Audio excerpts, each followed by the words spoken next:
أعوذ بالله من الشيطان الرجيم بسم الله الرحمن الرحيم رب زدني علما اللهم نبئني بحقيقة الأشياء إلهكم إله واحد لا إله إلا هو الرحمن الرحيم لا حول ولا قوة إلا بالله.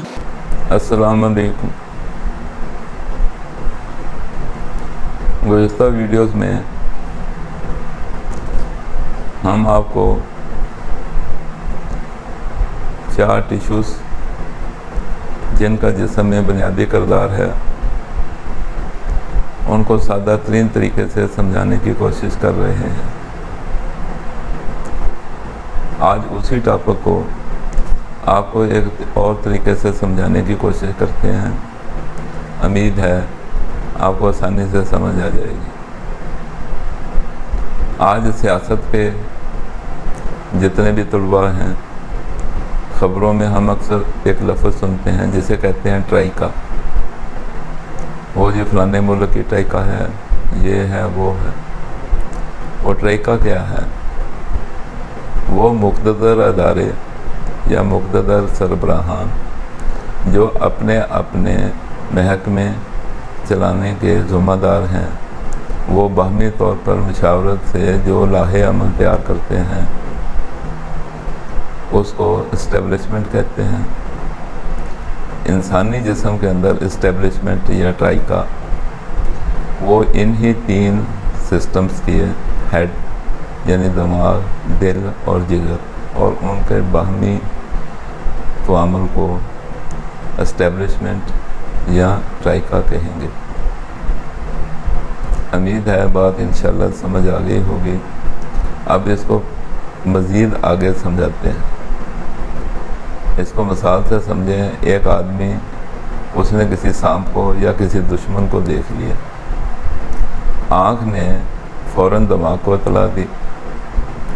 دماغ نے دل کو حکم دیا کہ یہ موذی جانور ہے، یہاں سے بھاگو.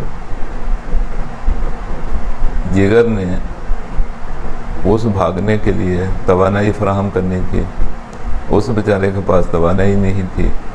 نتیجے میں کیا ہوا کہ دل گھبرا گیا، پسینہ آ گیا. اس آدمی کا جسم اپنا وزن بوجھ نہیں برداشت کر سکا اور وہ ایک قسم کا گر گیا. یہ کیوں ہوا؟ یہ وہ باہمی معاملات ہیں جو ذہن، دماغ، دل اور جگر مل کے ادا کرتے ہیں. اس میں جگر نے اپنا فعل ادا نہیں کیا. 3 پہیوں والی گاڑی تھی، ایک پہیہ چلا نہیں، 2 کے ساتھ وہ گاڑی الٹ گئی. ایسے مشاہدات ہم روزانہ کی زندگی میں دیکھتے ہی رہتے ہیں، سنتے بھی رہتے ہیں، لیکن چونکہ ہمارے پاس بنیادی معلومات نہیں ہوتی اس لیے ہم ان کا درست تجزیہ نہیں کر سکتے. یہ دنیا اللہ تعالیٰ نے کاز اور افیکٹ پر بنائی ہے.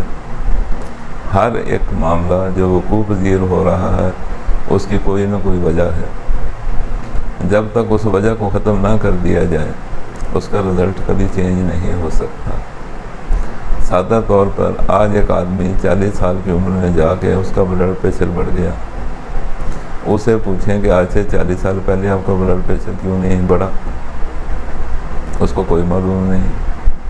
کسی کا کولیسٹرول بڑھ گیا، کسی کو یورک ایسڈ بڑھ گیا.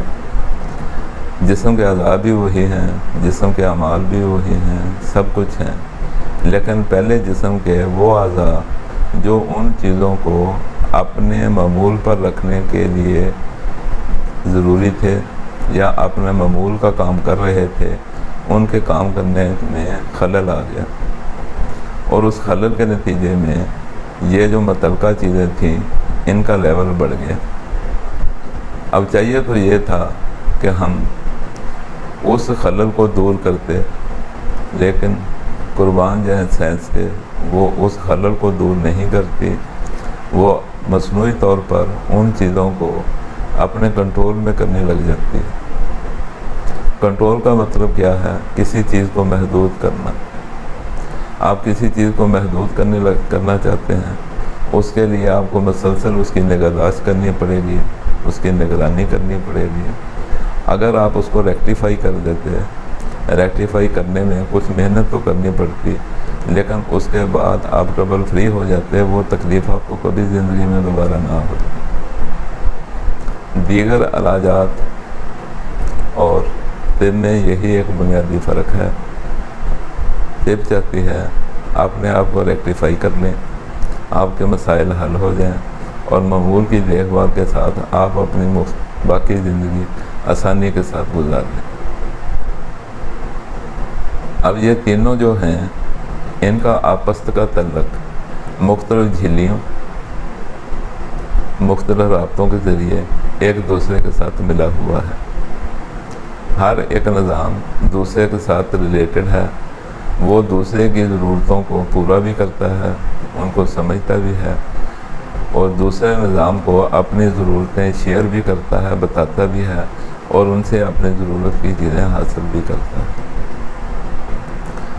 اب وہ جو آدمی سانپ کو دیکھ کر جس نے اپنے ہاتھ پاؤں چھوڑ دیے تھے، یا اس کو آپ یوں سمجھ لیں، جب کسی جگہ پر وہ غمی کا موقع ہوتا ہے، رش کا موقع ہوتا ہے، عموماً عورتوں کو غشی کے دورے پڑ جاتے ہیں، جسم ٹھنڈا ہو جاتا ہے، پسینہ آنے لگ جاتا ہے، کوئی بے ہوش ہو کر گر جاتی ہے، کوئی یہ ہو جاتا ہے، کوئی وہ ہو جاتا ہے۔ اس کی بنیادی وجہ کیا ہوتی ہے؟ وہ جو ان کے جسم کا نظام تھا، جس نے ان کے جسم کو سپورٹ دینی تھی، اور جس نظام کے تحت اس نے چلنا پھرنا تھا، اپنے کام کرنے تھے، وہ حرارت کی زیادتی کی وجہ سے تحلیل میں چلے گئے۔ جیسے لوہا ہے، اگر وہ ٹھنڈا ہو تو مضبوط ہے، اگر اسے ضرورت سے زیادہ گرم کر دیا جائے تو نرم ہو جاتا ہے۔ چاہے جتنا مرضی موٹا لوہا ہو، وہ ایک کمزور سا آدمی بھی اس کو موڑ توڑ کر رکھ دے گا۔ کیوں؟ حرارت نے اس کی ٹینشن یا اس کی توانائی سلب کر لی اور وہ نرم ہو گیا۔ یہی حال ہمارے جسم میں ہمارے مسلز کے ساتھ ہوتا ہے۔ وہ ضرورت سے زیادہ گرم ہوئے، انہوں نے اپنی توانائی چھوڑ دی اور نرم ہو گیا، جسم کا وزن برداشت نہیں کر سکے اور آدمی گر گیا۔ عام زندگی میں نے اکثر دیکھا ہے، جب کسی کے ساتھ ایسا واقعہ پیش آ جائے تو کیا کرتے ہیں، کوئی اس کے منہ پر پانی کے چینٹے مار رہا ہے، کوئی اس کے ہاتھ اور پاؤں کی تلیاں ان کی مالش کر رہا ہے۔ یقیناً ان چیزوں کی کوئی ضرورت نہیں ہوتی۔ اس کا بہت آسان سا حل ہے، اسے کریں اور 5 سیکنڈ میں مریض اٹھ کے بیٹھ جائے گا، اس کے جتنے مسائل ہیں وہ حل ہو جائیں گے، اور اس کو کوئی اس کا آفٹر افیکٹ نہیں ہوگا۔ ایک لیمو لینا ہے، بغیر کچھ ملائے سیدھا اس کے منہ میں نچوڑ دینا ہے، ادھر منہ میں لیمو نچوڑا، ادھر اس نے آنکھیں کھولی اور اٹھ کے بیٹھ گئے۔ یہ آپ کے لیے ہدیہ کے طور پر ایک چھوٹی سی ویڈیو تھی۔ السلام علیکم۔